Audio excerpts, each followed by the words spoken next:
London is calling.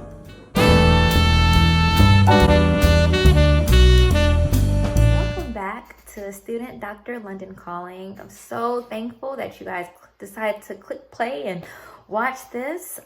If you haven't already, please like, comment, subscribe on any of the past videos, subscribe to the channel so you can be up to date on the new videos to come.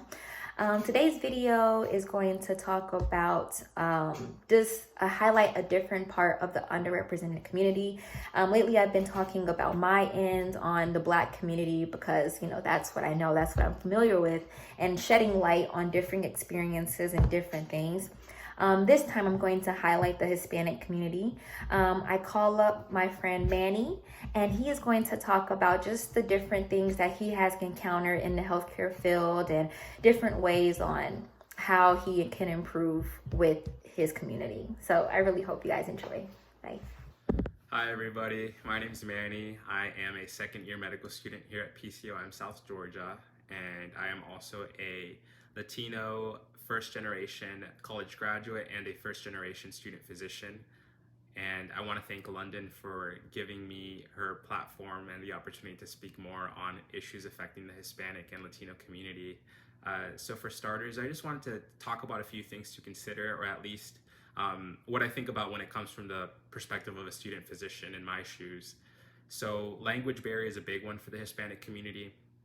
I was raised by immigrant parents. Me being first generation, my mother and father didn't know English very well, or at all for that matter.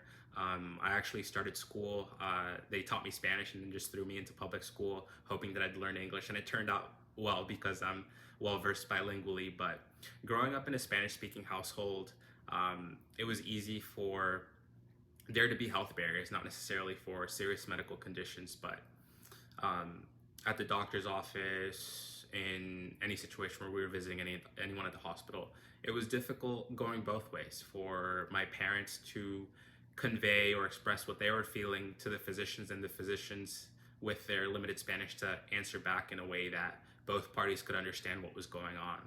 And that impacted me early on for sure. And that's one of the reasons why I wanted to go into medicine, or why I do want to go into medicine, is because seeing that firsthand, seeing that lack of communication or lack of efficient communication thereof is something that I want to fix in medicine, not necessarily for Latino patients, but for everybody. I think the more efficient the communication is, the safer it is for physicians and patients, and the better it is for everybody. And language kind of sinks into the other topic that I wanted to talk about, which was culture. So Latino culture and American culture, they have their differences and they also have their similarities, but something that I wanted to key on is diet. It's easy for someone to go to a physician, they have high blood pressure, high cholesterol, and the first thing the doctor says is, what are you eating? Cut this out. But in the Latin community and the Hispanic community, a lot of Hispanic nationalities, their main staple in food is something that a lot of doctors will tell you to cut off straight off. Something such like rice and beans. Growing up, I can't remember any meal that didn't have rice and beans or a variation thereof. And as a future physician, I'm going to keep that in mind, not just for my community, but for other communities as well, that diet is something that's so integral to the identity that people have. And I think that it's important to know that certain cultures have certain diets, and that should be considered when you're talking to someone about diet restrictions, or just something to keep in mind when you're speaking to someone, is that people have different foods, different cultural identities, and you need to incorporate that into your practice of medicine going forward. And it's something that I definitely plan to do, because I remember a physician telling my mom to cut out rice, and she's so dramatic, she almost fainted, because rice she literally has with every meal. But as a future physician, I'll definitely keep that in mind. And another topic that I wanted to talk about, it's kind of, a hot topic right now all around the world really, is immigration status. Here in the United States, a large population of the immigration community tends to come, through the Mexican-American border. A lot of Latin American countries, not just Mexico, but we're talking about Central America, where I'm from. My parents are Nicaraguan.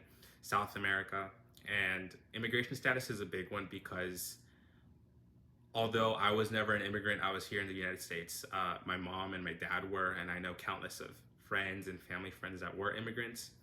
And when it comes to healthcare, I could 100% tell you that these people are terrified to go anywhere near a clinic or a hospital. It doesn't matter if it's even like an immigrant clinic ran by the state.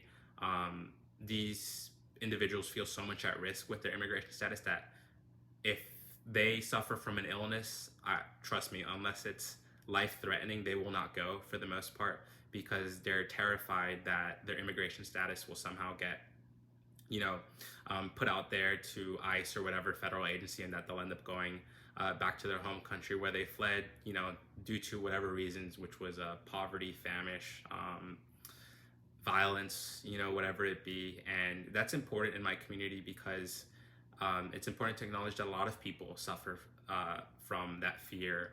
And as a physician in the future, I hope to kind of console people that come from that area and or walk of life, and assure you that it's okay. I'm going to be in the business of practicing medicine, and I really do hope that that doesn't affect my ability to practice medicine in the future. And those were the three topics that I mainly wanted to talk about. Just as a small snippet of the perspective of a student physician in the Hispanic community, coming from that perspective. And I just want to remind you all to keep in mind that there's different cultures out there, different identities, and I know that mine isn't the only important one, even though I come from that background. I want to know more about all cultures, and I invite you to also do the same because we're all a molten pot of identities and cultures, and going forward, we should all, come together to appreciate and embrace that.